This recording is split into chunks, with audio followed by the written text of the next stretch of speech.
Today's networks are changing fast, and employees, devices, and infrastructures are more distributed than ever. Gigamon Threat Insight is a cloud-native, high-velocity network detection and response solution that's purpose-built to enable you to get in front of this transformation. Discover hidden network threats, automate security investigations, and optimize security workflows to stay a step ahead of attackers with Gigamon Threat Insight. Learn more at securityweekly.com/Gigamon. The hybrid workforce is here to stay, and it requires real-time visibility, control, and rapid response of every endpoint, whether it's in the office or home. Tanium offers an endpoint management and security platform built for the most demanding IT environments. Many of the world's largest and most sophisticated organizations, including nearly half of the Fortune 100, rely on Tanium to deliver unmatched endpoint visibility and control. Whether you're preparing for zero trust or protecting your network from supply chain risk, Tanium empowers technology leaders to achieve greater agility, efficiency, and confidence. Learn more at securityweekly.com/Tanium. Welcome back, everyone, to Enterprise Security Weekly. Security Weekly Unlocked will be held in person this December 5th through the 7th at the Hilton Lake Buena Vista. We are excited to announce our speakers: Leslie Carhart, John Strand, Alyssa Miller, Dave Kennedy, O'Shea Bowens, Marina Chiavata, Patrick Coble, Chris Eng, Eric Escobar, Nick Leghorn, and so many more. Jay Beal is a new addition to that list, I believe. Visit securityweekly.com/unlocked to register and check out the Rockstar lineup. This segment is sponsored by ExtraHop. You can learn more by visiting securityweekly.com/ExtraHop. Joining us today for this segment is John Smith. John has over 20 years of experience in IT and security, including 18 years as a practitioner before joining ExtraHop. Today he joins us to talk about putting the R back in NDR. John, welcome to the show. Hey, thank you for having me. Why? The R is like the most important part. Have people lost sight of this, John? Well, I'll tell you, it's at the end of the day, it's why they end up buying the product, right? I mean, the detections are nice, but ultimately they're purchasing a solution or investing in a solution, whether it's open source or off the shelf.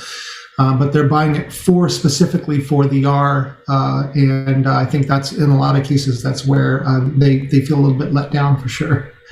Yeah, and I think a lot of us, especially us old school folks, right? We think of the R as a lot of manual effort and investigations and sifting through logs and things of that nature. But the R can certainly be automated today. And do you find that people are still hesitant to implement those automations? It depends on the automation, right? We do some containment, right? And the containment demos, they show really well, right? When you contain a device that's behaving badly. But typically organizations are a little bit, hesitant to do something like that. What if it's a domain controller that's got a FSMO role? What if it's a production database server? You don't want to create a business continuity issue, by virtue of the R, right? So a lot of times, while there is interest in automation, I think a lot of folks don't necessarily want to contain devices as much as they want to. Can you enhance or add context to your detection, right? Can you make my incident response shorter? That, I think, is where we're seeing a lot more customers interested in that, so much as going through and wielding a hammer, on a system that tries to access a hidden drive share or something like that. Yeah, because a hammer can break things, right? And I think that's why we're hesitant to implement automated containment, is a great way to put it, John, as you said, because my fear, like when I worked for the university, right? I mean, there was a lot of threats coming at university. A lot of them were network based in the early 2000s. And so I'm like, well, just automate it. And I'm like, well, wait, we got to be careful. Like, what if someone spoofs an important service, or this traffic is mistaken for something like our DNS server or something really important that would take down our network? And you could basically cut off the branch you're standing on with the automated containment. I think we've been burned by that in the past. And is that why we're hesitant today to automate some of that containment? Yeah, there's definitely multiple instances of collateral damage, right? So that's one of the reasons that, for us as an NDR solution, if our superpower is really the fact that we're covert and the attacker doesn't know we're there. So, for us, the R is typically something API driven, something like that. I love the analogy of cutting off the branch. That'd be a great security meme for automation, right? Right. So what if you do lock down the DNS server? Right now, nothing works in the entire infrastructure. So that's definitely a concern. But that doesn't mean that we should abandon the R. I think there's still things that the response can do that can aid in investigation, right? A lot of the things we like to do with, like, we have a partner, CrowdStrike, where they have a module called Threat Graph, where we can get process information. So if we show a network detection, that's great. But if I can show the process that's involved in that network detection, that's obviously a lot higher level of context for the responder. So that's a relatively, there's no possible of collateral damage with that, but by the same token, you have a very compelling R as part of the incident response. I think that the expectation that the R has to be some sort of containment should probably be something that we should revisit and focus more along the lines of, hey, maybe the R can mean more than just containment. Maybe it can mean, adding additional context. We've demanded all of these vendors be next gen and have all of these nice RESTful and GraphQL APIs, and I think we could probably, as vendors, do a little bit better job of taking advantage of them. That's certainly one of the things we endeavor to do. Yeah, I think that it's a series of questions when you're a SOC analyst and or incident responder that you see an alert and it's basically, I think these playbooks that we have today that are built in a lot of these products are really just a series of questions that us analysts over time have developed that list. Like, where is that system and what is it? Who are the users that are logged in? What processes are running on it? What are the trust levels I have with those processes? Is there one that looks malicious? If so, what else did it connect to? Right? It's just this big, long series of questions that, if you know the questions beforehand, why can't we just give the answers right to the analyst? And that's the kind of automation that you're talking about, right, John? Yeah, I mean, look, we have these open APIs. I can query the CMDB to get the disposition of the device, where it lives, that kind of stuff. I can actually pre-program that into our platform as well. But we have these APIs, so maybe rather than giving them, I mean, when I looked at some of the SANS studies that they had, one of their biggest problems was that time from when they get a detection to actually adjudicating it and getting to the bottom of what the heck's going on a system. There are things we can do as vendors now that we have all these next gen solutions where we can peel some of that onion back so that at the time we give the first responders some information like, hey, here's a device, it's a domain controller, here's the process, and this is, and the website it connected to is a known Cobalt Strike node. We can answer all of those questions, and we can do it in a matter of seconds.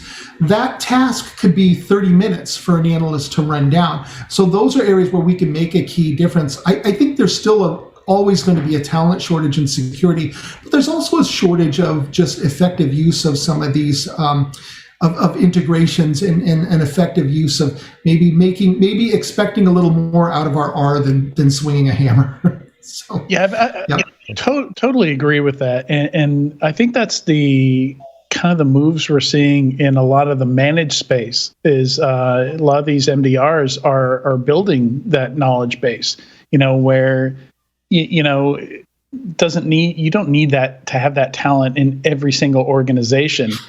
Because it's largely the same in a lot of cases. The way you're going to react is similar. The way the attack looks is similar. Why not, code this together into a playbook, that can be shared and used broadly. And, I think the source space is kind of was the first place where we really saw some of that shared publicly. I think a couple companies there had their stuff out on GitHub, but I don't feel like it actually got to where we're talking about getting it going. Like when you actually look at how people use a lot of that stuff, it's a lot more tame than I think what it could be. So I think finding that confidence is going to be key. The confidence in the tooling that you'd be willing to just hit a button on something or let it do it on its own. Yeah. My experience with that is they want a human to do the containment, right? Like I said, they're perfectly happy to automate the investigation piece, adding additional context around process, threat intelligence, that kind of stuff. But definitely, they want a human to look at that before they contain a device. That's typically what I see. I love the managed detection and response vendors that are starting to build up, and the more you can do for your MDR partner is also by leveraging APIs is also important. Another thing I want to bring up, I did a talk on it years ago. I was looking for the deck and I just can't find it anymore. It's probably 2016.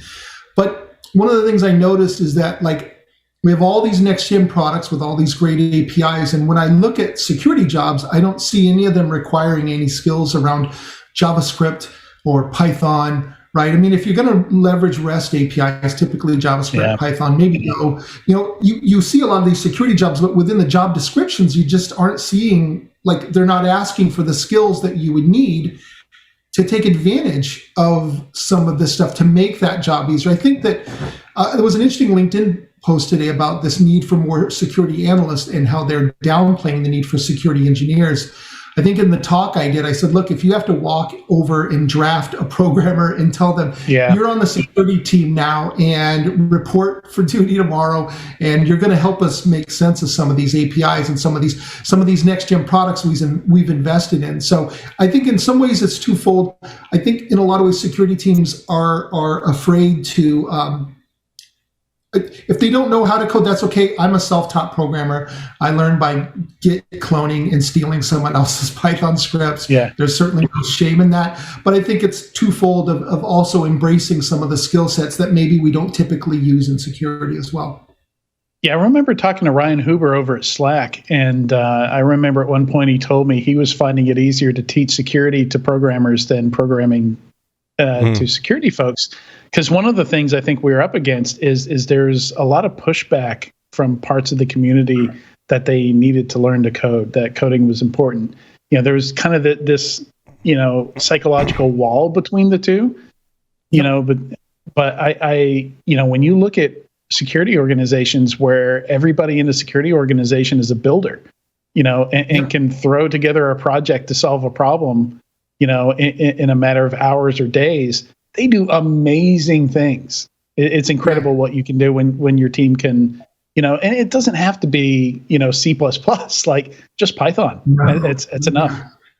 Python, pandas, there's some good solutions. And like I said, these next gen vendors have built a framework for you to take advantage of that. I mean, everything about our platform, one of the things I pride myself on, at least in working for ExtraHop, is that you can derive the same amount of value with our platform and never log into the UI, right? We understand that other companies invest in their security portfolios, and we may not be the fulcrum or the center of attention for where they do their work, but we're happy to thread ourselves into those solutions. And as you purchase security solutions, you should demand that kind of open architecture as well.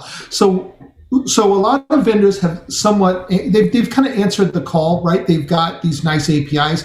Even the Cisco, I just looked at the Cisco ASA API.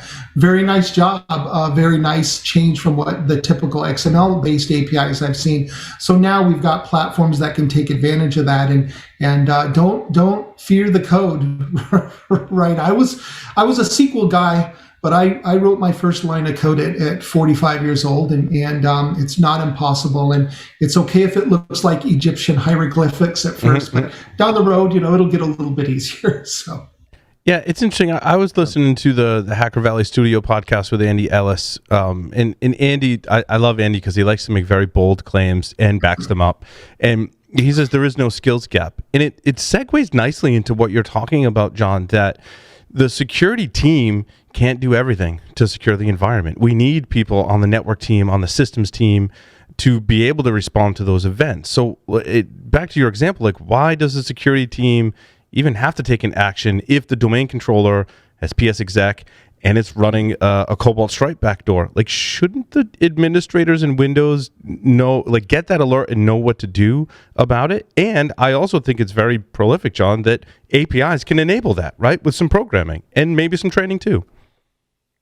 No, definitely. If you look back, I believe it was the Anthem breach, right, where actually the DBA found it, right, where they said, "Hey, why is the SA account being used?" Right. So the problem is security teams don't have a crystal ball, right? They don't know.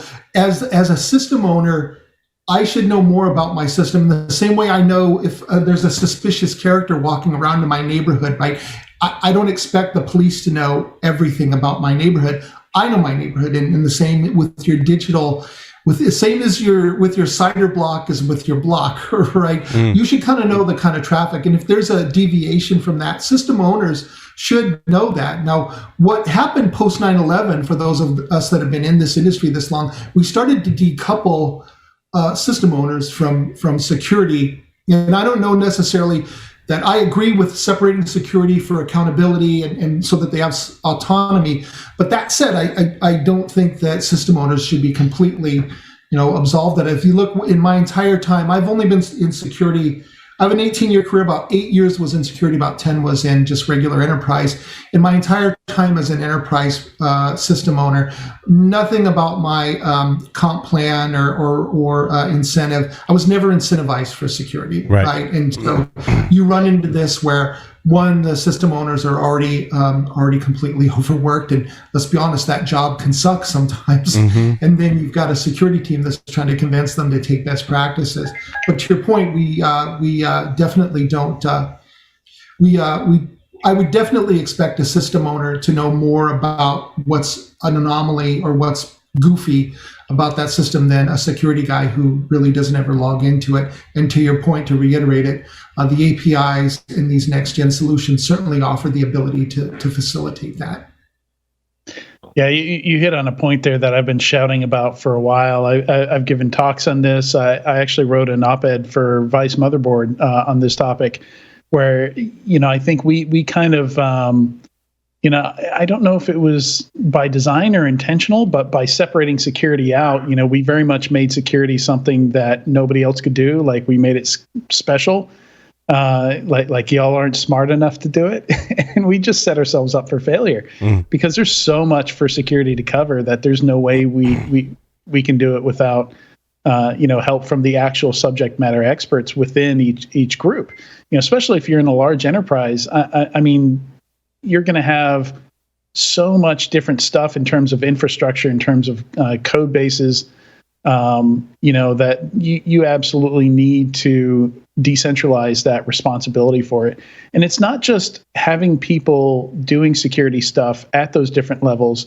I think it's that responsibility for security has to lie with those asset owners as well. They have to be, and you're talking about being incentivized, but then when you do that, you also have to give them, you have to realize they've already got a full plate and you just handed them security. That's no small thing. So you're going to have to make allowances for that. They might need an additional FTE or two. They might need additional times or deadlines shifted, because that's extra work that they're going to have to do. Does a Windows admin need to know how to, reverse malware? No. But should they understand how Print Nightmare works? Absolutely. Yeah, totally. Yep. Oh, go ahead. One of the challenges I've seen in that space is making sure that the system owners and or local system security folks know what their job is. I mean, we had to create training programs. If you want to be a system owner, you have to complete this training, which includes your security responsibilities. And yes, there are security responsibilities. If you are the responsibility security officer in an area, you have to, because otherwise people do the, it's not my job, you're in cybersecurity, it's all on you. Is that unique, or is that, I think that's what more common. You have to get the word out to know clearly what's expected.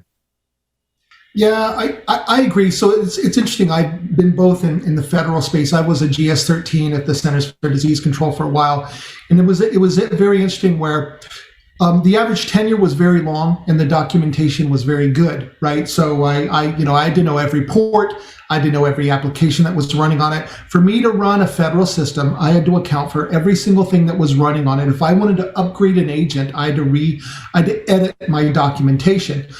Secondly, the tenure there in terms of tribal knowledge, we tend to keep people 15, 20, 25 years in the federal space. When I moved into the commercial side, the documentation was non-existent, and the turnover, the tribal knowledge was the average tenure was 1, 2, 3 years, right? So you had the second dichotomy, and then the other one, to your point of knowing your job, some of that needs to be also culture.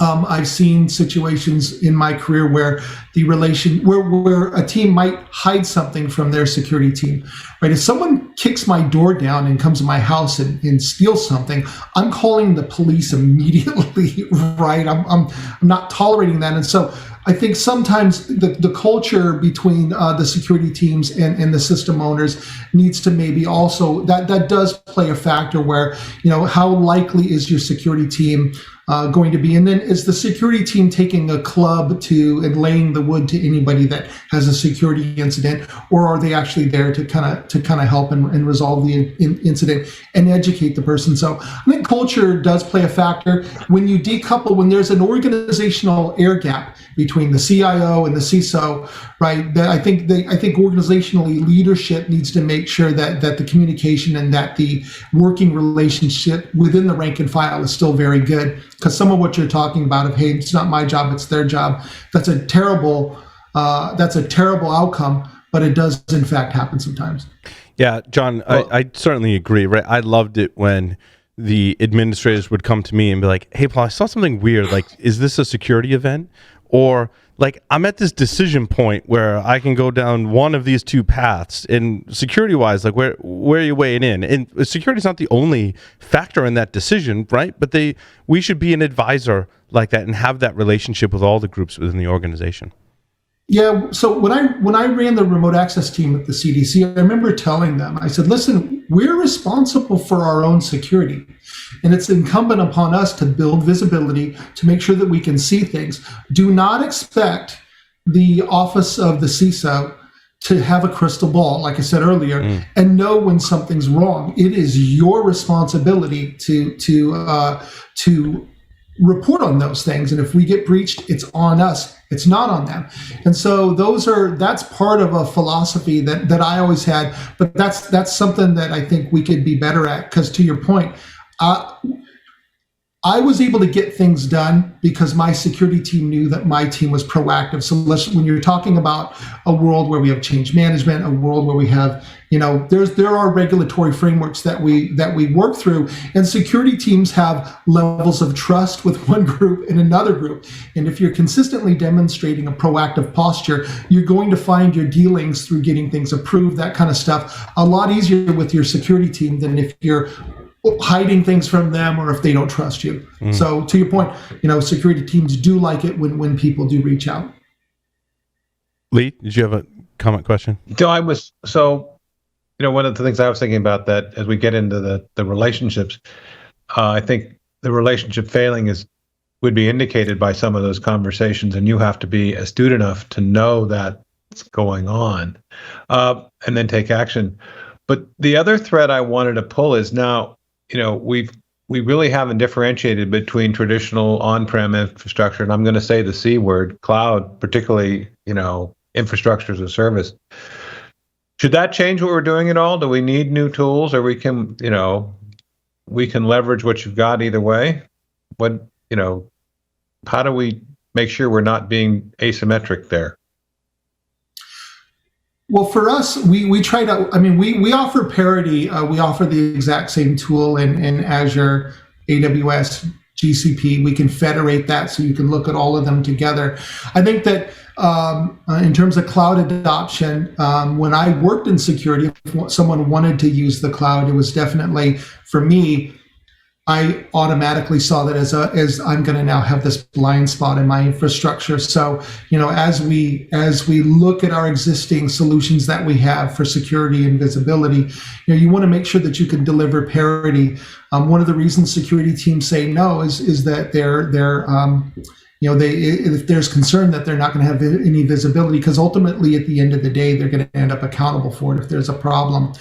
But you bring up an interesting point about the cloud, right? You could say no for regulatory reasons all day. I can assure you that when some part of an organization that has their own cost center calls up a salesman at Azure, Google, or AWS, the answer is going to be yes. So you also want to be able to have some visibility into, shadow IT. I remember having a job where literally I was running a shadow IT department, and part of what I was constantly trying to do was broker a way back into the organization, because I knew that was eventually going to come back to bite somebody. As a security team, if you don't have visibility into the cloud infrastructure, then you've definitely got a blind spot. And I think you need to take steps to make sure that you can secure that visibility. For us, we offer, visibility into VPCs, both Google and GCP, and we Google, AWS, and also we offer visibility in Azure. So being able to provide parity in terms of, hey, this is how I have visibility today, and I can get that same visibility when I migrate to the cloud. That's going to do a couple things. It's going to ease the concerns from your security team, but by the same token, it's also going to ease your migration to the cloud as well, right? When the people who are overseeing your operations for security reasons know that they're going to have the same visibility in the cloud as they have on-prem. And the big thing is to make sure that you don't have a blind spot. Oh, absolutely. And that's really an interaction between security and your supply chains, procurement folks. I mean, it took us a while to get us in the loop and to recognize that when they needed to call in cloud security. Funny thing is, sometimes they said, I didn't know that was a cloud service I was buying, even though the word cloud was in the name of the contract proposal. But it took some time. And you also have to you can't create huge delays. That's a problem. You have to figure out what you care about and what you can have approved locally. All non-trivial, right? Because shadow IT is never moving faster than central IT. Yeah, I mean, you make a good point, and it's I'm not sure how much transparency we're going to get from some of them. I mean, we see stuff all the time where, we don't get any CVEs for AWS or Azure issues. They just fix it, and maybe we find out about it before they fix it. Maybe we find out after.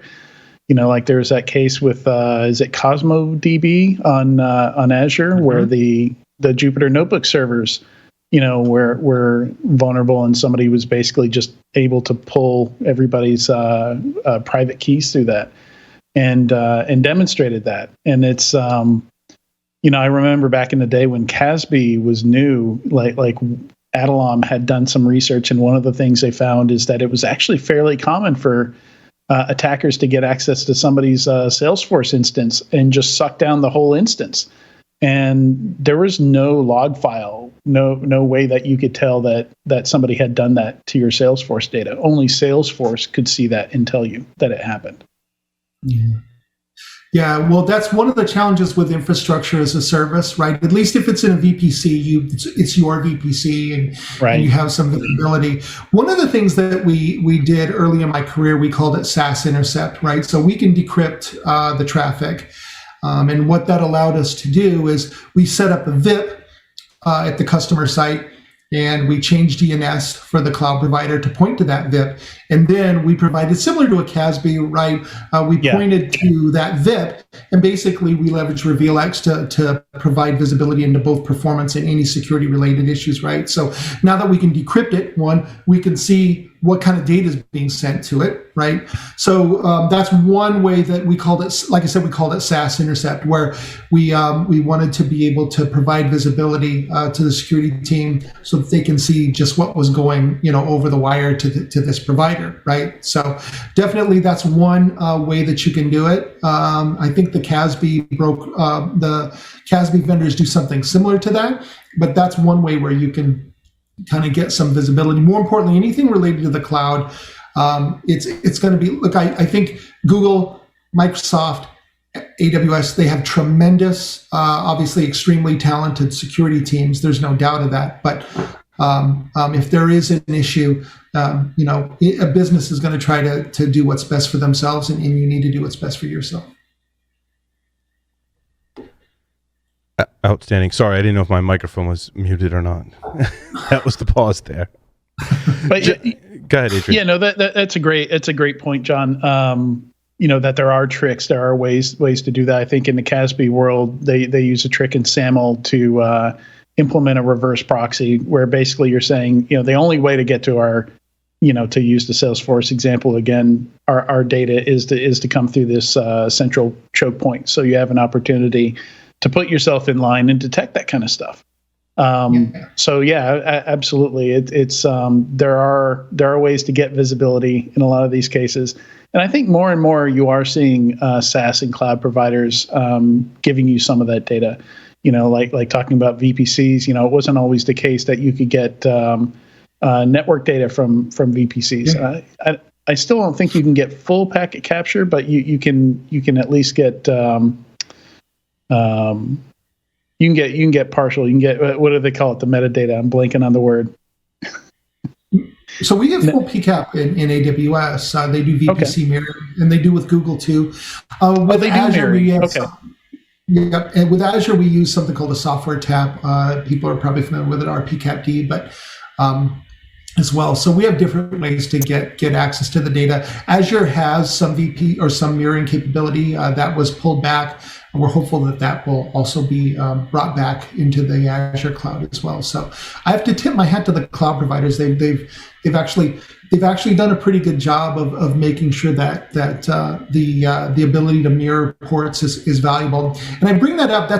It's interesting. I hear a lot of folks, a lot of really smart, talented people say, well, network data is going to be less important down the road with the cloud and that kind of stuff. And to that, I would say, while they're all very smart people, until we stop using TCP/IP, the best source of intelligence is always going to be the network data. How we acquire it, that might present some interesting challenges. But at the end of the day, there are things, if you look at Kerberos, look at remote procedure call, look at LDAP, look at SAM, SMB, and CIFS, these protocols don't log.